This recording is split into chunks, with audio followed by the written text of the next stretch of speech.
Okay, mayong mudto na usab kanatong tanan Luzon, Visayas, Mindanao.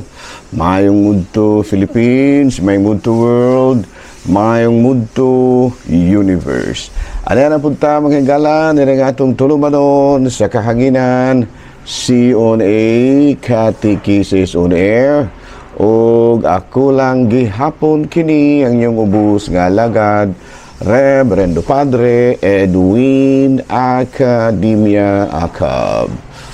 Bino, kumusta naman maghigala, no? Nang hinaot ko nga na kamong tanan sa kapiskay sa panglawas ni ining kamudtuhon. Bino, adlaw karon nga, samtarong adlaw, Martes, pizza size na kini sa bulan sa sa marong bulan sa Enero tuig 2026.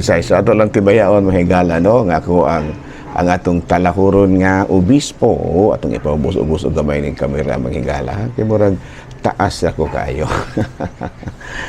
Bino higala, no? Ato dahil nga timbayaon usab og may mudto ang akong mga classmates dito sa Cebu, no? Si Father Kipling Agravante, si Father Peter Necesario, si Father kining Kipling Agravante, Peter Necesario, yung manusab, si Father Rom Narca, ato pong mga kapanpon, si Father Joey Belsinia, ako pong classmate sa Cebu, another, si Padre Mario Atienza, si Father Rosdel Noel, si Father Glenn Vanson. Kumusta mo, no? O nga manusab, si Padre Glenn Vanson, kinsa pa man. Kipling isang ako ang si Father kining Rosaroso, no? Si Father One Rosaroso. Jadi na po sa Bohol, of course, si Father Buboy Villapas. O nga manusab din sa Maasin, si Father Dodong Cordobes, o si Father Samuel Papa. Diri sa ato si Father Obing Masyon, si Father Dami Hirames, o si Father kining Tonton Arnaiz, no? Ang iyang kauban din sa kining diha sa may Batinggel nga mao si Father Dodong Ruiz. Ayan, no? May mudto na kanatuntanan nang hinaot kita nga ana kamong tanan sa kapiskay sa panglawas. Walay ubo, walay hilanat, walay sipon, walay gibati, pero nagginhawa pa. Okay. Budlay mo na mahigala nga wala naman to kaubha, pero wala na po na ka magginhawa. So, ginhawa gid mga padre. Kay daghan pa kay tagbuluha to ni ining kalibutan. Abino areta mahigala sa ato ang CBCP News, balitang simbahan ni ining kamudtuhon. CBCP News, balitang simbahan ni ining kamudtuhon. Boy na mahigala, balita gikan sa Vatican. Pope to US youth, be open to what God has in store to you. Ayan, no? Mao kana ang video message usab nga gipadala sa atuang talahurong Santo Papa Pope Leo XIV ngadto sa kabatanunan sa Amerika. No, giingnan niya nga buksi ang inyong kaugalingon kung unsay plano sa Dios alang kaninyo. No, be open to what God has in store to you. Nga sa ito pa maupunta, no? Dili lang kay mga youth lang, no? Kitantanan gyud mo kuan punta, mo open punta kung unsay ato pong buksa ng atong kaugalingon, kung unsay mga plano sa Ginoo kanato. Mo kanang yang mensahe ngadto sa Sikh Youth Conference dito sa Amerika. Laing balita gikan sa Vatican manghigala, matud pa ni Pope Leo XIV ngadto sa mga pilgrims nga miadto dito sa kuan, dito sa Vatican, matud pa na the New Year is a journey to be discovered. No, usa ka panaw nga ato pang himuonon, no, ayan, no, to be discovered, to be rendered, no, matud pa magpanaw na punta, no, dili kay maoras gihapon, lahi na pud nga journey nga ato ang diskubrehon. Sa ato pa another paningkamot, another mga pag-ampo. Okay. Mao kadto mga higala mga balitang simbahanon ni ining kamudtuhon ug padayon kita sa ato ang mga pagpangalagan. Bueno, arita mga higala sa atong Saint of the Day. Ang atong Saint of the Day karon bisag way nangutana. No, way nangutana January 6.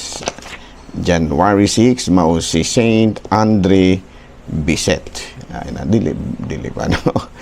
Abino na tao kini si Saint Andre Bicet na atong 1845 unya namatay na atong 1937.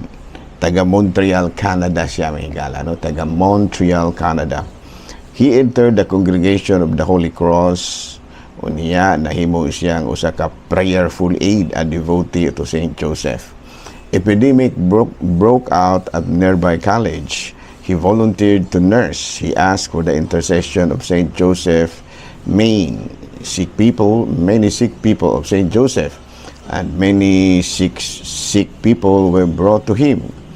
They built a chapel now at become a magnificent oratory built on Mount Royal.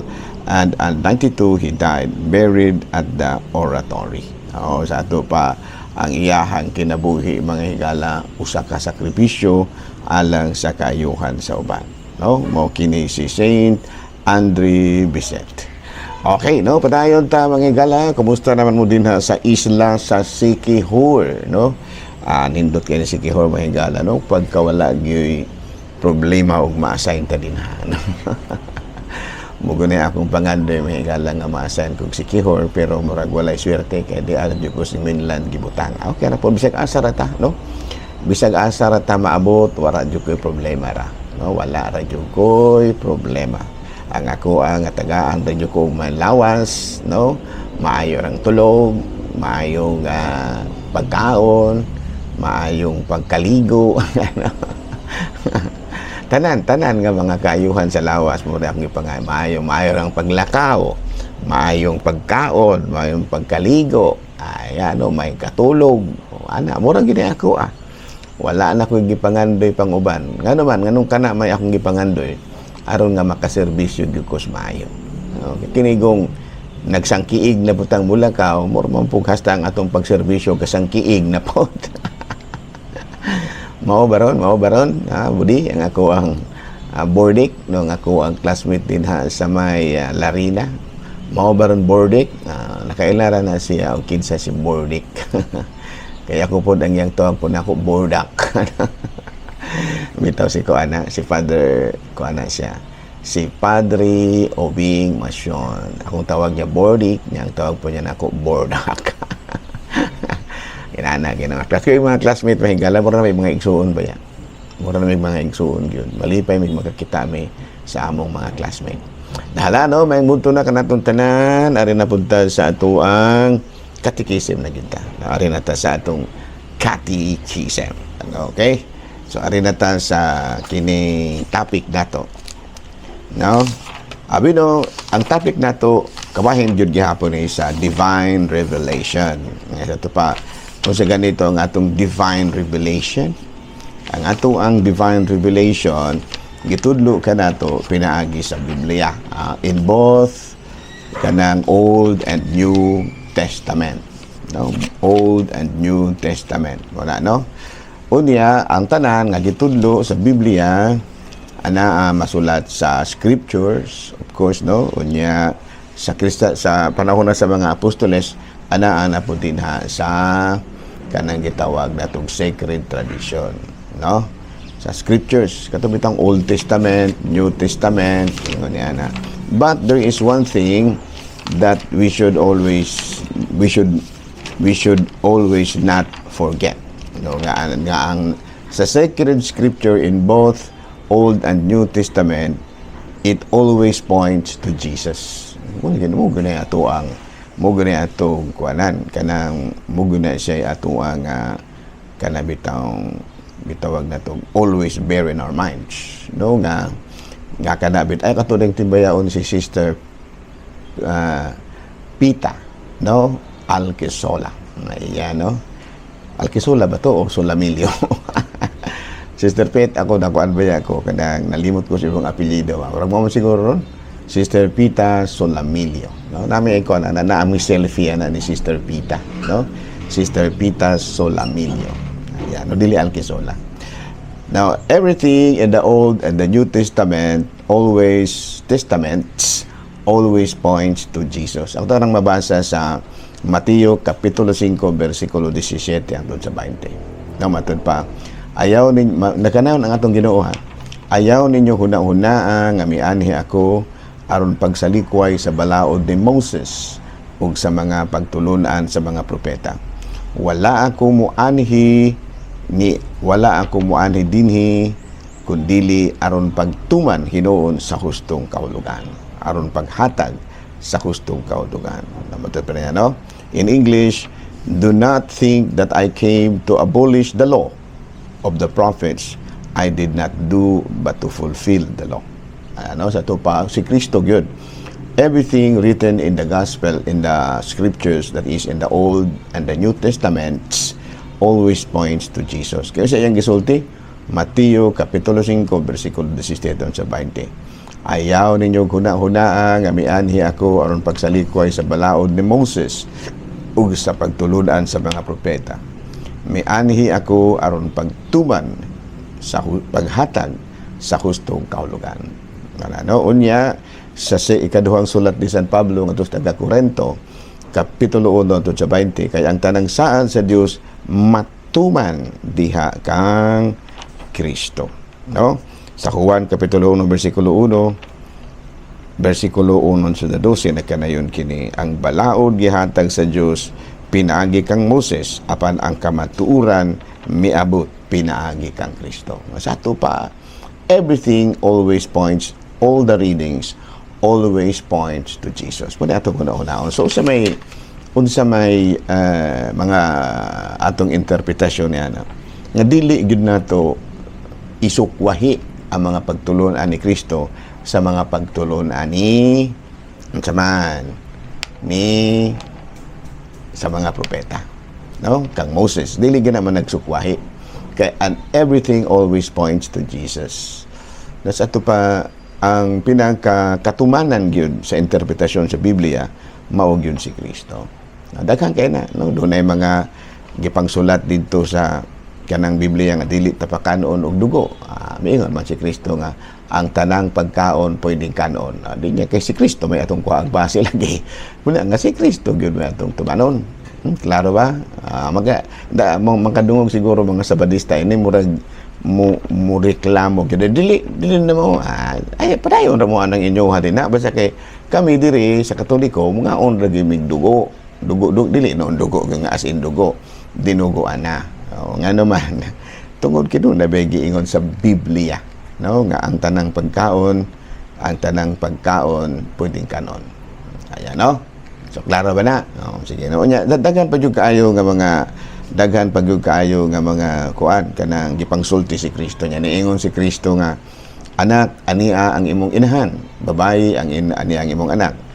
Sa to pa kay matuman man lagi si Kristo, sa to pa kita isip mga anak sa Dios atong yung ilhon si Mama Mary nga atong inahan. Of course daan na po'y dili gud buto anak. May mo anak kay mao punay ila ako di mo ko makiglalis tawas ni Father Darwin kay may man pugito siya kini si Father Darwin well versed man gid po to siya. Ako adir ako makiglalis kay daghang ikog trabaho niya mo punay. Muna akong unahon makalangan sa trabaho. Pero ako kung sa inyo ha, padayon ra bud na ako di ra pud ko pero kan si Father Darwin gitahasan maguna siya. Kuan maguna siya head sa kanang gitawag bato ba og iyahang magunang obligasyon kay mo na iyahang tahas pod nga panalipdan ang atoang katolikong pagtuo. So padayon ra pud na si Father Darwin. Ako lahi man ako daghan mga ikong trabaho na ako'y construction na ako'y tuan sa radyo daghan pang uban nagdumala pag og parokya so muna nga dili lang ta maglalis ana no kamong mga laing relihiyon padayon na pulawon mo sa inyo kay dayon na po mi sa amo pero basta kay kabahin sa pagiglalis o dialogue si kuanana si Father Darwin ray mahibaluan na pero kita naputay baruganan gihapon no isip mga kanang mga Katoliko, no, nga ang tanan matud pa diri sa Mateo kapitulo 5 bersikulo 17 sa 20 nga ang tanan, no, nga ayaw ninyo guna-una nga miani ako or pagsalipoy sa balaod ni Moses kung dili sa paghatag niini sa eksaktong kahulugan, no. So wala tayong problema na dira ta maglalis ha, okay lang. Nala, no, padayon ta mga igala ato daing gamay nga kuan, atong gamay nga kanabitang itawag na to ba og sigot-sigot po ginagmay, no, katubitang sa bindoy mga igala, no, katubag nagpirting kusuga kay ulan. Ako nito mo ko man huyod ito kay New Year man to, no, nakaingon na jud ko sa akong kaugalingon nga dili jud dagay ko makaabot ini dito sa eksakto kay nag-reunion baya mi sa akong mga igsuon po din tao nga kausara mi sa katuig mag-reunion kauban sa akong mga apo, akong mga kining akong mga pag-umangkon ug daghan pang uban ana, no. So kay alas 10 nagsugod na kog linyada kay nagminsa pa man ko diri og alas 8. So nakagikan jud ko diri sa Ayungon mga alas 9 pasado. Pag-abot na ko sa Bindoy Pastilan kay naamay ni landslide dapit dito sa Pangalaykayan ba ni? Dapit ditong na murag man siguro dili pa na malaga murag Pangalaykayan man siguro or something. O murag Pangalaykayan pa na, no? Diyos ko kay perte manggiyong lisura di ay urang malagana di ay malagana siya dili na Pangalaykayan malagana kay lapaw na mas taytayan, no. Pangalaykayan dapit-dapit naman na deres kabuga, no? Kabugan da yung Pangalaykayan ko ana kay lapaw na mas taytayan dapit sa may Malaga. Sos ko kay perte manggiyong pong landslide dito gyud perting pailubay ginamo dito, no. May gana in taon kay nakaluyan po sa Ginoo. Nisalig rin ko akong ingon dago ko nga your will be done, Lord. O mahapnan ta dire nga di jud ko makaabot. Tanawag nang ko sa akong mga manghod. Nga mo na ayo na lang ko ninyo hulata kay di jud ko maabot. Pero ingon ko sa Ginoo nga Lord, kung mahimo palab ka na may ining baga kayong landslide dire. So kamo ka mga igsoon, no, nakalabang jud gihapon mi.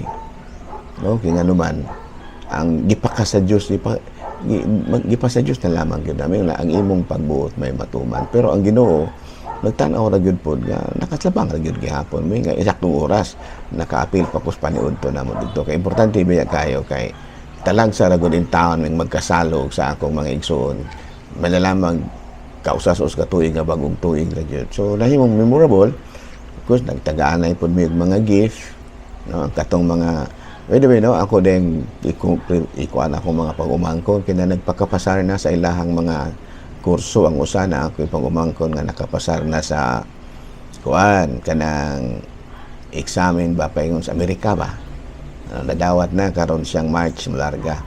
Ang usa po nako ka pag-umangkon nakuan na pod kana bitang nakapasar pod sa nursing, no, bago pa lang nagtrabaho na sa Ursumco mientras tanto. Dayon pagumana pag-umangkon nga bagong nakapasar sa board sa pagkamaestra.